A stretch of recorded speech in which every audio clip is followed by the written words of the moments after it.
chrétiens. Aujourd'hui, les églises qui prêchent la parole de Dieu ne sont plus fréquentées parce qu'on ne les trouve pas fréquentables. Mais aujourd'hui, les églises qui sont remplies, ce sont des églises qui révèlent la révélation. Ta maman est sorcière, c'est ça tu es. Depuis ton père, ta maman sorcière, et tu es en litige avec elle. C'est quoi qui a avancé dans ta vie? Frère, sœur, ne vous y trompez pas. La loi de Dieu restera telle qu'elle est. Il dit honore ton père et ta mère. L'honoration, même si elle est sorcière, c'est ta maman. Même si elle est comment, c'est ta maman. Même si on dit ton papa est le maître des sorciers du quartier, frère, c'est ton papa. Il t'a mis au monde, il t'a pas mis à l'école. Il a fait ses efforts. Toi, débrouille-toi. La Bible dit Gédéon, pendant qu'ils étaient en esclavage, les mendiants veulent barrer tous les routes. On ne permet pas quelqu'un de sortir. Ses parents étaient là. Et le petit Gédéon qui avait 17 ans, il sort de bon matin pour aller chercher du blé pour ses parents. Si c'était toi, tu allais accuser tes parents.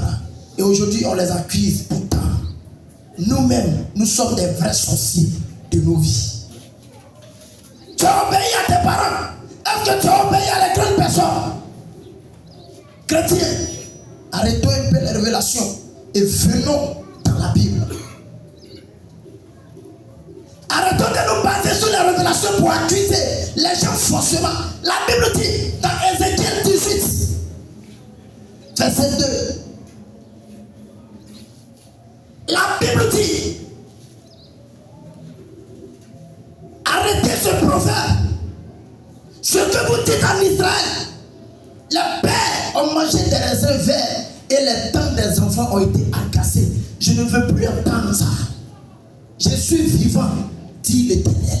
Je suis vivant, dit l'Éternel. Au verset 4, il dit là, du Fils et du Père m'appartient. Les deux sont à moi. Et la vie et la mort sont à moi. C'est l'âme qui pêche qui mourra. Tu n'as rien fait. Pourquoi les sorciers te condamnent? Au contraire, ceux-là tu as envoyé des idoles. Ils ont progressé. Ils ont été bénis. Pourquoi de nos jours, rien ne marche, rien ne va? Parce que eux, ils ont été obéissants. Parce que eux, ils ont été obéissants. Et ce qu'ils adoraient, ils ont pris au sérieux. Tu n'es pas dans les idoles. Tu es chrétien, mais on ne te sent pas comme chrétien. Tu négliges Dieu et tu penses que ce que les parents adoraient, ils ont cherché, tes parents n'ont pas trouvé cette voie, ils vont venir bloquer.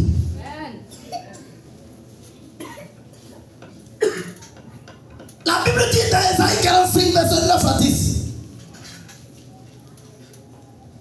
Il dit celui qui conteste avec son créateur, malheur à toi. Tu es comme vase parmi tes vases. L'argile peut-il dire à celui qui la façonne, que fais-tu? Et que ton œuvre n'a pas de sens? Non, non. Au verset 10, la Bible dit, malheur à celui qui dit à sa mère, pourquoi m'as-tu engendré? Ou à son père, pourquoi m'as-tu enfanté? Malheur à toi. Est-ce que moi je t'ai dit, il faut me mettre au monde? Tu m'as mis au monde, tu as fait quoi pour moi? Malheur à toi. De nos jours, la terre est aride. De nos jours, le monde est vide. Un monde desséché. Une terre qui ne produit pas.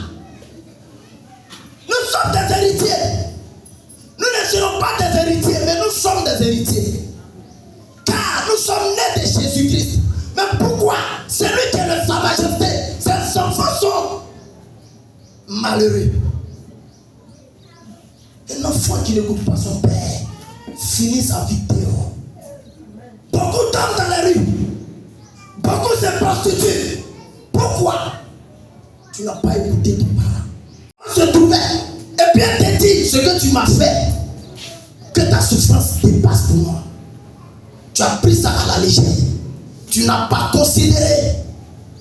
Mais aujourd'hui, tu te retrouves où? Est-ce que tu t'es marié? Tu as eu des diplômes? Est-ce que tu travailles? tu ne travailles pas. Et tu ne vas jamais travailler.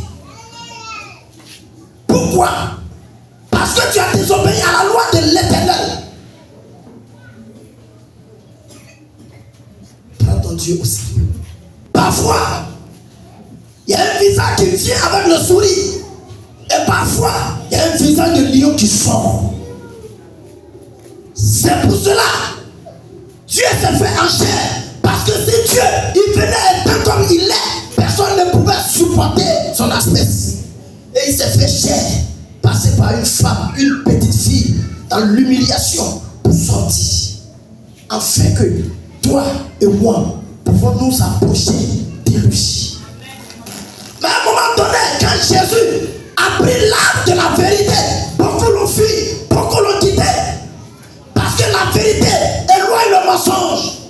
La lumière anéantit les ténèbres. L'obéissance. Le respect n'est pas l'obéissance. Quelqu'un peut te dire, je te respecte beaucoup. Mais si tu me dis ça encore là, tu ne vas pas me reconnaître. Ça c'est le respect. Mais l'obéissance est soumise. L'obéissance se soumet. L'obéissance, même si tu as 10 ans, tu as 100 ans, que ton papa est là, quand tu vois une grande personne, tu reconnais toujours ta position d'enfant. Alléluia. Beaucoup sont maudits à l'église. Pourquoi? Parce qu'ils ont désobéi à leurs parents. La Bible dit, celui qui veut être béni, qui honore son père et sa mère. Il dit, enfants, obéissez à vos parents. Ma question, est-ce que Paul s'adressait aux enfants? Paul pouvait aller prêcher aux enfants. Mais Paul prêchait des adultes. Si aujourd'hui tu as 30 ans, que ta maman vit, tu es comme un enfant. Je ne dis pas tu es comme, tu es un enfant. Quelle que soit la dimension de tes parents, quelle que soit ta forme, ta taille, mais tu reconnais toujours ta maman. Écoutez-moi. Il y a un homme qui a grandi et qui a eu problème avec sa maman. Les deux discutaient. La maman était en colère et la maman va insulter son fils. Son fils va lui dire, j'ai grandi. Je connais maintenant la honte. Tu m'insultes aujourd'hui. Je t'insulte aussi. La vieille était dans tous ses états. Jusqu'à ce que la vieille va insulter le sexe de son fils. Le fils énervé va insulter aussi sa maman, son sexe. Nous connaissons dans le village, il n'y a pas de banc douche. On prend la feuille de palme et on fait une clôture et on met paille devant. La porte de la douche tournait dans le village, faisait face dans le village. La maman était énervée, elle est partie se laver, elle bavardait toujours, elle insultait toujours. Le fils, très énervé, se lève dans la colère, partit enlever le paille de sa maman devant la douche. Il dit, tu te comportes, c'est pas toi qui es là. Parle encore, tu vas voir. Parle, tu vas voir.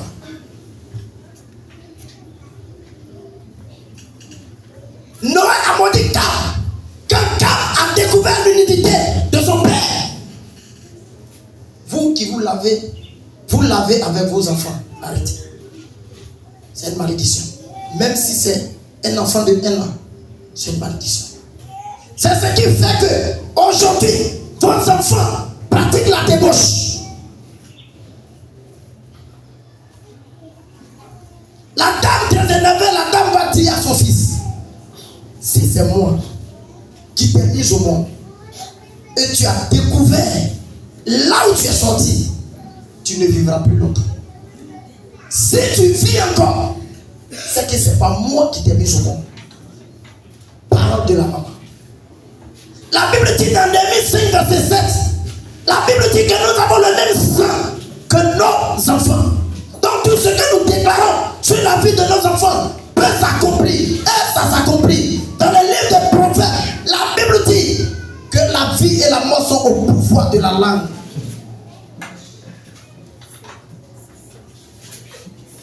La Bible dit dans le livre des Proverbes que tout travail mérite son salaire. Mais le salaire de la parole, c'est la malédiction. Ils sont sortis à le regarder par là. Au terrain, le jeune homme prend le vélo de son ami. Il dit, je vais au besoin. Dans le village, on n'a pas de WC. Il prend le vélo, il sort du terrain. Arrivé en route, une voiture l'a cogné et l'a tué. Ils ont arrêté le ballon. Ils sont allés voir la dame. On dit, maman, la maman ne savait pas ce qui s'est passé, mais elle était toujours dans ses états. Elle bavardait toujours. Elle criait toujours. On dit, maman, tais-toi, nous sommes venus te voir, assois-toi. Elle dit, ce que vous voulez dire, dites-moi. Qu'est-ce qui se passe? Elle dit, il n'y a rien. C'est mon fils inutile qui est à côté de moi. Il ne fait que m'insulter. La maman ne savait pas ce qui s'est passé dehors sur la vie de son enfant. On dit, appelle tes enfants. La maman dit, je n'ai pas d'enfant. J'ai un seul enfant auprès de moi. Tous les autres sont en ville. J'ai un seul enfant. Et le seul enfant que j'ai, il n'est plus mon enfant. On dit, maman, calmez-vous. Ils vont lui annoncer la nouvelle. La maman se lève, elle dit, il mérite la mort. Il mérite la mort. Qui s'est tué? La maman dit, si c'est moi qui t'ai mis au monde, et tu as découvert là où tu es sorti, tu ne vivras plus. Une fille qui te maudit avec son sexe. Même si Dieu te donne encore de l'âge, toi-même, demande pardon à Dieu de te tuer. Ça veut dire la souffrance que tu vas endurer, tu ne pourras pas supporter. La Bible dit, Dieu dit à Caïn, tu seras vagabond. Errant et vagabond. Tu cultiveras la terre et la terre ne te donnera pas sa richesse. Il y a des personnes ici, vous travaillez, vous cultivez la terre. Quand on dit au aubergine marche, tu fais à ton tour, on n'achète plus. Tu es parti à 100 mètres, à Daloa, même à Abidjan, travail des servants, tu ne gagnes pas. Tu fais, mais tu ne peux pas économiser l'argent. Pense comment tu as marché avec tes parents.